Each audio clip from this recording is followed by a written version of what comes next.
Everyone, welcome to AJ tutorials. Myself Anju. आज हम लोग करने वाले ओसीएम का सेकंड चैप्टर का डिस्टिंग्विश, जो बहुत बहुत बहुत इंपॉर्टेंट है।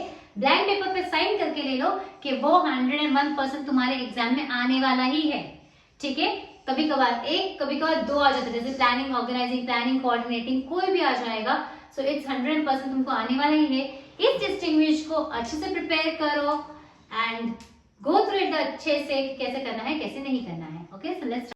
आज हम लोग टॉपिक स्टार्ट कर रहे हैं, दैट इज ओसीएम का लेसन नंबर 2, जिसका डिस्टिंग्विश है पेज नंबर 29 पे, that is planning, organising, staffing, directing, coordinating and controlling. ये डिस्टिंग्विश, इसमें से कोई भी दो, that is planning, organising, staffing, coordinating, कोई भी एक डिस्टिंग्विश पक्का 101% तुम्हारे एग्जाम्स में आएगा ही आएगा। और मेजॉरिटी ऑफ द स्टूडेंट्स को ये डिस्टिंग्विश डिफिकल्ट जाता है, में समझ में नहीं आ रहा है, बहुत बड़ा देख के डर जाते हैं कि कैसे पढ़े और कैसे नहीं पढ़े। सो आज हम लोग ये डिस्टिंग्विश को कीवर्ड्स के हिसाब से कैसे पढ़ना है वो हम लोग देखेंगे। पहले तो इसका बेस्ट कीवर्ड है, that is MRF, no love. मतलब प्यार तो बिल्कुल ही नहीं करना है, सिर्फ पढ़ाई पे फोकस करना है, जो हमारा मेन मोटिव है। ठीक है, तो MRF, नो लव। ठीक है, M से हमारा है मीनिंग।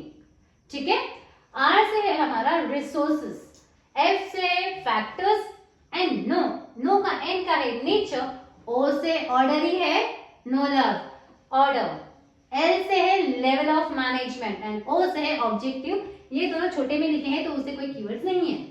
तो हमारा कीवर्ड क्या है? MRF, no love. पहले हम लोग कीवर्ड करते हैं, planning, organising, coordinate, planning, organising, staffing, directing, coordinating and controlling. Okay, इसका कीवर्ड क्या है? MRF, no love.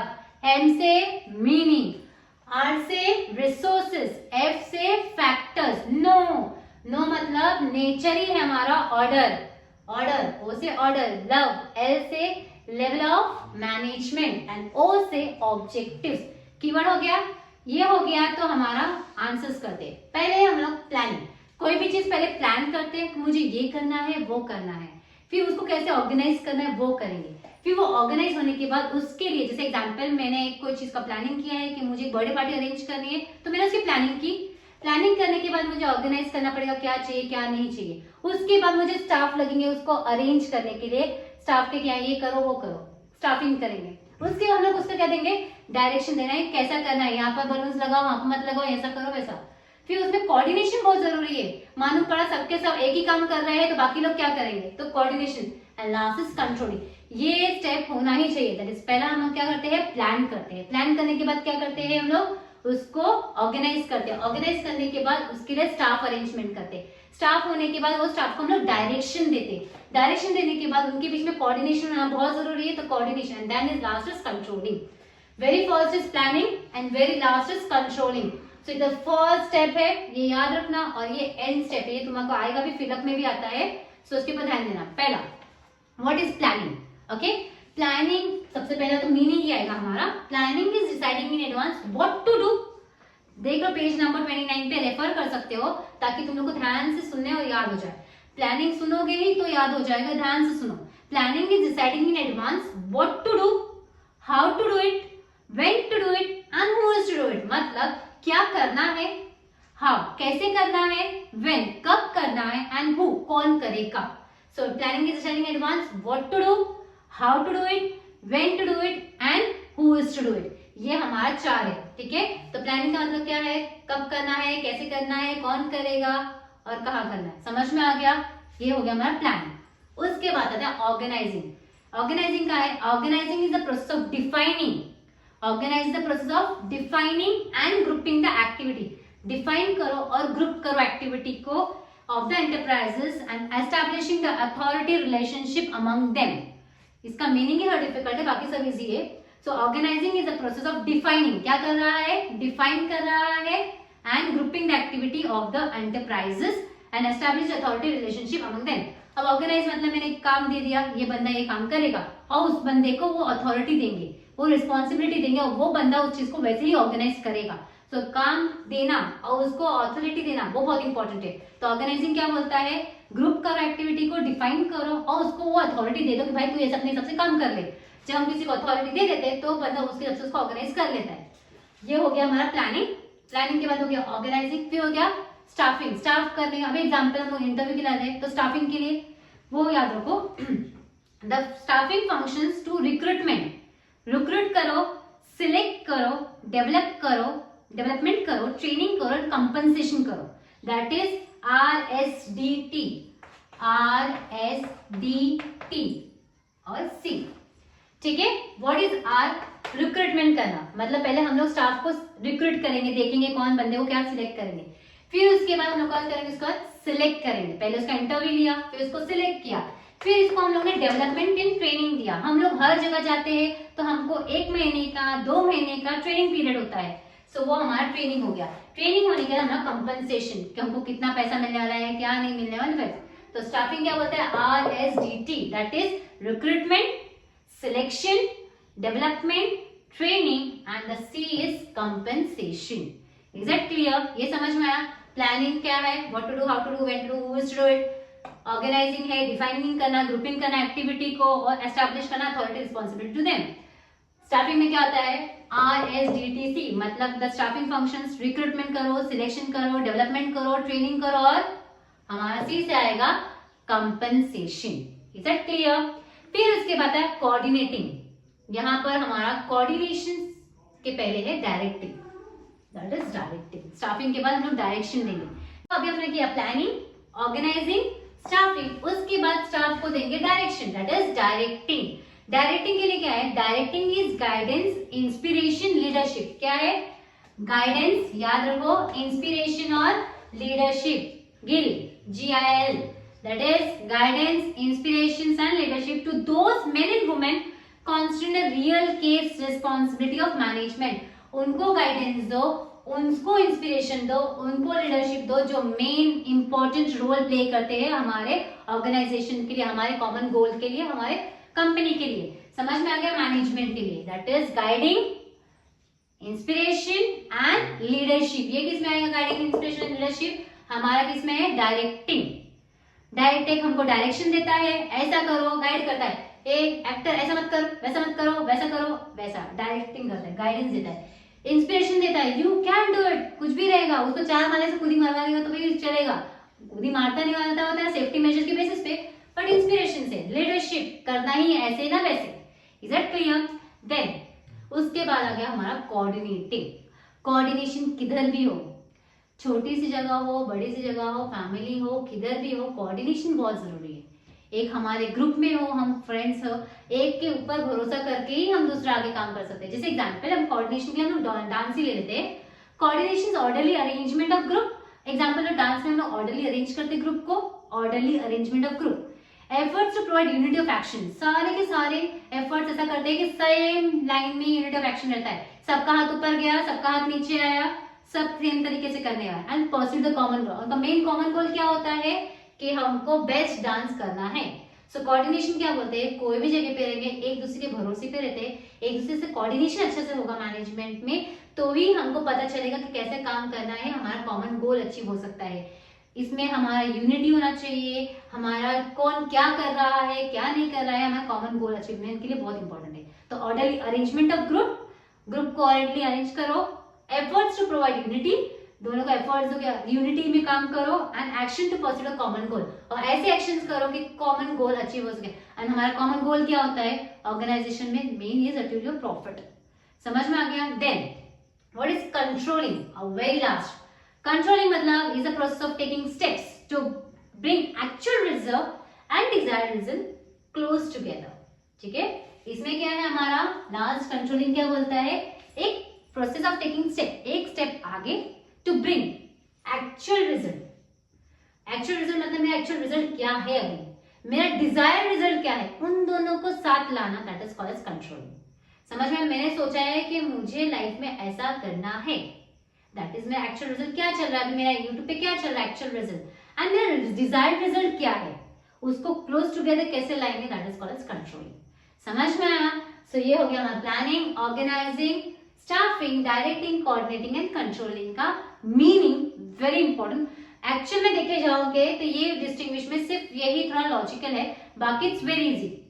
ठीक है, देन मीनिंग हो गया। मीनिंग के बाद हमारा क्या? मिस्टर MRF, आर से है रिसोर्सेस, रिसोर्सेस हमारा पीछे है, दैट इज रिसोर्सेस क्या रहता है, planning is done as per the requirement and availability of resources. Planning कैसे करता है, मेरे को क्या जरूरत है और मेरे पास क्या चीज अवेलेबल है। सो प्लानिंग इज डन, ध्यान से सुनो, planning is done as per the requirement and the availability of resources, मेरे पास वो रिसोर्सेस है कि नहीं।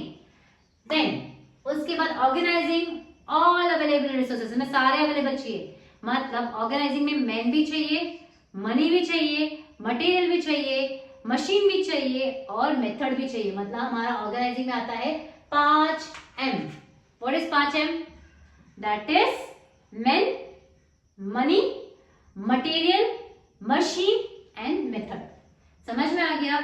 Are arrange in systematic manner, इनको सिस्टमैटिक मैनर में अरेंज करना है। क्या? 5M को।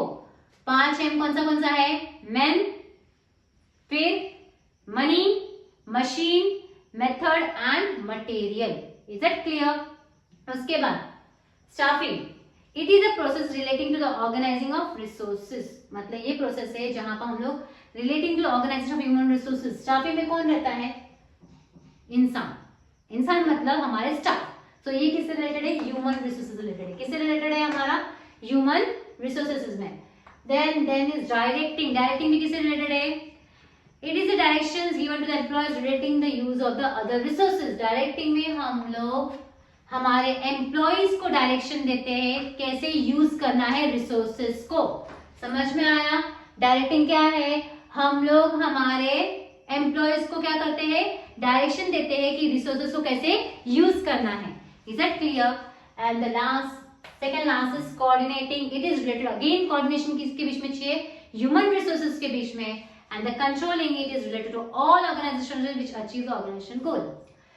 मतलब ये ह्यूमन रिसोर्सेज से भी कोऑर्डिनेटिंग रिलेटेड है और कंट्रोलिंग सारे ह्यूमन रिसोर्सेज से रिलेटेड है, सारे रिसोर्सेज रिलेटेड जो हमारे ऑर्गेनाइजेशन गोल को अचीव कर सके। So one more time, planning क्या है? Planning is as per the requirement and availability of resources, क्या जरूरत है, कैसे रिसोर्सेज का यूज करना है। ऑर्गेनाइजिंग में क्या है? 5M। What is 5M? Man, money, material, machine and last is material, manner. Okay, then organizing as staffing, staffing किससे रिलेटेड है? ह्यूमन, इंसान से, ह्यूमन रिसोर्सेज। डायरेक्टिंग किससे रिलेटेड है? एम्प्लॉयज को डायरेक्शन देने के अपने कॉमन अचीव के लिए। कोऑर्डिनेटिंग किससे रिलेटेड है? Human resources. कंट्रोलिंग किससे रिलेटेड है? सारे रिसोर्सेज से। Is it clear? फिर उसके बाद आता है हमारा फैक्टर्स। ये इजी है। फैक्टर्स में है जो प्लानिंग है, प्लानिंग अंदर भी होती है और बाहर भी होती है, तो इसलिए इसमें इंटरनल एंड एक्सटर्नल फैक्टर दोनों रिलेटेड है।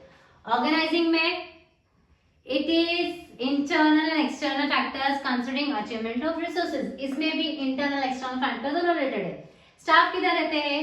ज्यादातर वो इंटरनली है, तो it is related to internal factors.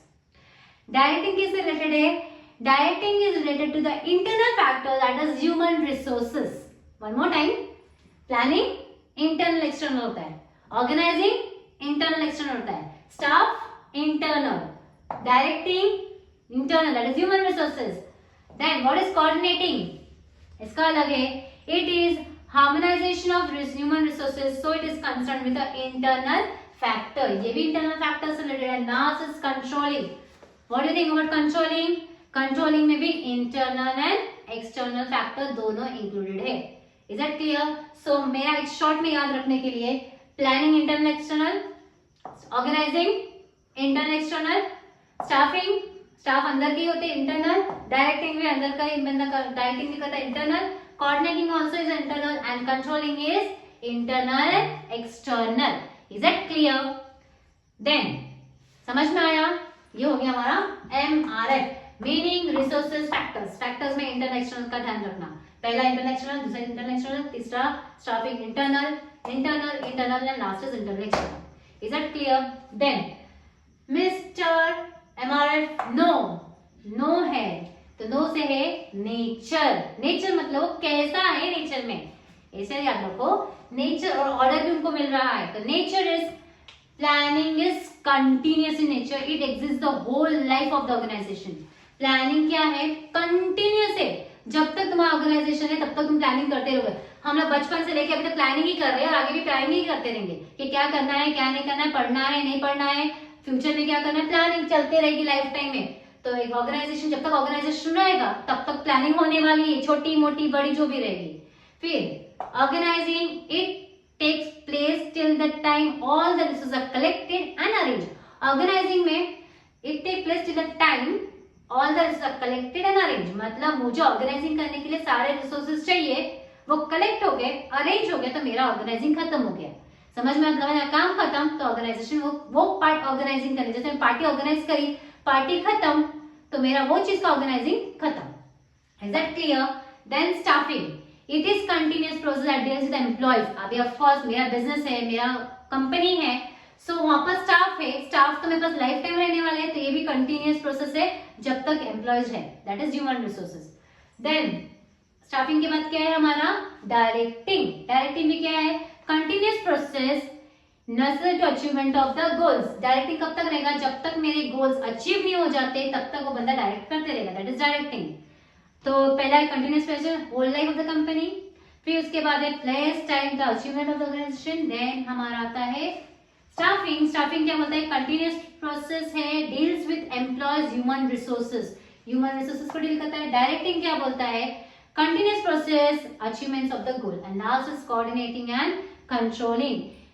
Coordinating is a process related to manager levels. Manager level मतलब कोऑर्डिनेशन हमारे सारे लेवल्स पे जरूरी है, टॉप से लेके मिडिल, मिडिल से लेके lower. And the last is it is a process which starts once and the actual plan be executed. मतलब एक बार स्टार्ट हुआ जब तक मेरा एक्चुअल प्लान एग्जीक्यूट नहीं होता है तब तक कंट्रोलिंग होते है। हमारा ऑर्डर, नो नेचर का नो ऑर्डर है, no love. Okay, so order से आता है it is a basic first function of management. Very important point fill up के लिए आता है, ये हमारा फर्स्ट फंक्शन ऑफ मैनेजमेंट है और ये कंट्रोलिंग हमारा and function of management process है।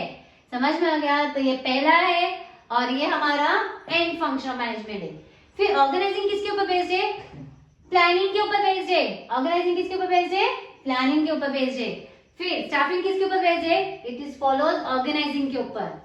और डायरेक्टिंग किसके ऊपर बेस्ड है? Organizing, staffing for execution of planning. Directing किसके ऊपर बेस्ड है? ऑर्गेनाइजिंग एंड स्टाफिंग के ऊपर बेस्ड है, बट किसको एग्जीक्यूट करने के लिए? प्लानिंग एग्जीक्यूट करने के लिए। डायरेक्टिंग हो गया। कोऑर्डिनेटिंग का है it is an important element of organizing which follows planning. Important organization है जो फॉलो करता किसको है? प्लानिंग को। समझ में आया? सो अगेन प्लानिंग किसके ऊपर है? Planning is the first steps of function of management. फिर ऑर्गेनाइजिंग किसके ऊपर बेस्ड है? प्लानिंग के ऊपर। स्टाफिंग किसके ऊपर बेस्ड है? ऑर्गेनाइजिंग के ऊपर। डायरेक्टिंग किसके ऊपर बेस्ड है? ऑर्गेनाइजिंग एंड स्टाफिंग के ऊपर, पर एग्जीक्यूट करने के लिए किसके लिए? प्लानिंग के लिए। कोऑर्डिनेटिंग किसके ऊपर बेस्ड है? हमारा all. And controlling is the end function of management. Is it clear? हो गया? नो। अब हम आते हैं लव पे, that is level of management. What is level of management? Planning कौन करता है? टॉप लेवल मैनेजमेंट करता है। ऑर्गेनाइजिंग कौन करता है? Top and middle level management करता है। स्टाफिंग किधर रहते हैं? Middle management related with recruitment and training and selection and top management for the promotion compensation. मतलब स्टाफिंग में मिडिल लेवल मैनेजमेंट क्या करता है? रिक्रूटमेंट देता है, ट्रेनिंग देता है, सिलेक्ट करता है। मतलब हम लोग आप जॉब पे जाते हैं इंटरव्यू देने के लिए, तो हम लोग को जो मैनेजर्स रहते हैं वो हमको अपॉइंट करते हैं और हमारा कंपेंसेशन या प्रमोशन कौन देता है? हमारा टॉप लेवल मैनेजमेंट देता है। समझ में आ गया? सो प्लानिंग में याद रखना, प्लानिंग तो टॉप लेवल मैनेजमेंट ही करने वाला है, यहाँ ऑर्गेनाइजिंग टॉप मिडिल करने वाले हैं relating organization of requirement resources. Staffing क्या होता है? स्टाफिंग में दोनों है, मिडिल भी है एंड टॉप है। मिडिल लेवल मैनेजमेंट क्या करता है? रिक्रूटमेंट देता है, ट्रेनिंग देता है, डेवलपमेंट करता है। और हमारा जो टॉप लेवल क्या करता है? कंपनसेशन, पैसे देने का काम ऊपर वाला बंदा ही करेगा। समझ में आ गया? देन डायरेक्टिंग, डायरेक्शन हमको बेचारा मिडिल लेवल मैनेजमेंट को टॉप लेवल मैनेजर रखा रहेगा, वो डायरेक्शन देने का काम को करने वाला रहेगा। जैसे एक प्रोड्यूसर डायरेक्टर को रखता है, डायरेक्टर डायरेक्शन देने का काम करता है, that is that middle level. समझ में आ गया? Then coordination. कोऑर्डिनेशन किधर? मैंने पहले ही बोला था, कोऑर्डिनेशन भले टॉप ले, मिडिल ले या लोअर डेवलपमेंट में, तीनों में कोऑर्डिनेशन की जरूरत है. So it is related to all the level of management. And controlling is like top middle management. Control भी कौन करेगा? टॉप लेवल मैनेजमेंट और मिडिल लेवल मैनेजमेंट. समझ में आया? सो शॉर्ट में प्लानिंग कौन करता है? टॉप. ऑर्गेनाइजिंग कौन करता है? Top and middle. स्टाफिंग कौन करता है? मिडिल लेवल जो करता है वो रिक्रूट करता है, सिलेक्ट करता है, ट्रेनिंग देता है. एंड जो उसका टॉप लेवल मैनेजमेंट रहता है वो कंपनसेशन देता है, प्रमोशन देता है. डायरेक्टिंग कौन करता है? Middle level management. Control coordinating कौन करता है? कोऑर्डिनेशन सब में जरूरत है तो all the levels of management. And controlling किस में है? दैट इज लास्ट हमारा किस में है कंट्रोलिंग? ये हमारा कंट्रोलिंग होता है top and middle level management. Is it clear? समझ में आ गया? Level of management. लव का हो गया लेवल ऑफ मैनेजमेंट. और oh that is objectives. Last point. इसमें से तुमने 6 पॉइंट्स भी लिखा तो मोर देन इनफ है, बट हम ऑब्जेक्टिव से एक बार गो थ्रू कर लेते हैं. ठीक है? ऑब्जेक्टिव, मेरा मेन ऑब्जेक्टिव क्या था? पढ़ना, not to follow the love. तो MRF नो लव का लास्ट इज ऑब्जेक्टिव है to set goals choosing the means to achieve the goal. Set करो गोल मेरा क्या है प्लानिंग में और चूज करो कि मैं उसको कैसे अचीव कर सकती हूँ. Is that clear? अब प्लानिंग क्या बोलता है? मेरा गोल सेट करना है, मुझे क्या करना है और उसको अचीव कैसे कर सकते हैं, दैट इज मेरा ऑब्जेक्टिव्स. ये क्या करता है ऑर्गेनाइजिंग? आइडेंटिफाई करो, bring together all the required resource. Identify करो प्लानिंग के लिए मुझे क्या क्या चीजों की जरूरत है, उसको आपको अरेंज करो और अपना रिसोर्सेज स्टार्ट करो. स्टाफिंग क्या करता है? स्टाफिंग बहुत जरूरी है. Right type of people at the right position at the right time. सही बंदे को सही जगह पे सही वक्त पे डालना, दैट इज स्टाफिंग. किसी भी एरे गहरे को किधर भी हम लोग नहीं जा सकते. जब हम इंटरव्यू लेते हैं तो राइट बंदे को राइट जगह पे राइट पोजीशन पे डालना और राइट टाइम पे डालने की जरूरत है. समझ में आ गया? एक सीए को मैं वॉचमैन का जॉब नहीं दे सकती हूँ. समझ में आ गया? वॉचमैन को मैं सीए का जॉब नहीं दे सकती हूँ. It's like that. Is that clear? Then directing मतलब क्या? To direct the subordinate get the things done in a right manner. हमारे जो सबऑर्डिनेट है, हमारे एम्प्लॉय है, हमारे अंदर जो काम करे उनको सही डायरेक्शन दो ताकि हम अपना काम सही तरीके से करवा सके. समझ में आ गया? Then coordinating to ensure harmony of efforts of the employees for smooth functioning of the organization. लोगों के बीच में अच्छा अंडरस्टैंडिंग होना चाहिए, कोऑर्डिनेशन होना चाहिए, लोगों के बीच में अच्छी भावना होना चाहिए ताकि हम अपना काम अच्छे से कर सके, हमारा ऑर्गेनाइजेशन गोल अच्छे. जहां पर लोग मिलजुल कर काम करते हैं वहां पर एक के बदले दो काम भी हो जाता है, बट जहां पर हम झगड़े में टाइम वेस्ट करते हैं तो हमारा कुछ भी काम नहीं होता है. तो एक पीस एनवायरनमेंट बहुत जरूरी है, दैट इज कोऑर्डिनेटिंग बहुत जरूरी है. कोऑर्डिनेशन होना बहुत जरूरी है. भले वो टॉप मैनेजमेंट आज के जमाने में भले एम्प्लॉय है, 2 बात बॉस की सुनेगा, तीसरी बार वो नहीं छोड़ेगा. Self respect is more important. Job छोड़ के चले जाता है अगर उसको एकदम असेंशियल नहीं रहेगा तो. सो वहां पर हमारा रिस्पेक्ट, हार्मोनी, पीस बहुत जरूरी है कोऑर्डिनेशन के बीच में. Give respect, get respect, take respect. So it's like everything. And the last is controlling to ensure the objectives to achieve according to the plan. Controlling क्या बनता है? मेरे को उस तरीके से काम करना चाहिए ताकि मैं अपने ऑब्जेक्टिव्स को अचीव कर सकूं जो मैंने प्लानिंग किया था, क्योंकि प्लानिंग मेरा पहला स्टेप था और कंट्रोलिंग मेरा आखिरी स्टेप है. तो इनके बीच में मुझे सब चीज करनी है. सो अगेन आई थिंक सो तुमको ये डिस्टिंग्विश समझ में आया रहेगा. दैट इज प्लानिंग, पहले प्लान करो, ऑर्गेनाइज करो, स्टाफिंग करो, डायरेक्टिंग करो. कोई भी एग्जाम में इसमें से एक, कभी कभार तो 2 भी आ गया है. सो ये डिस्टिंग्विश 101% आने वाला ही है. So you can't leave this distinguish, go through it. इसका कीवर्ड क्या है? MRF no love. That is meaning resources, factors, N से क्या था? नेचर, ओ से था ऑर्डर, अगेन हमारा नो लव, एल से था level of management and O से था objectives. I think so 4 mark in your pocket for OCM. Okay, so please like, subscribe, and if you have any doubt you can just let me know. Bye bye, take care.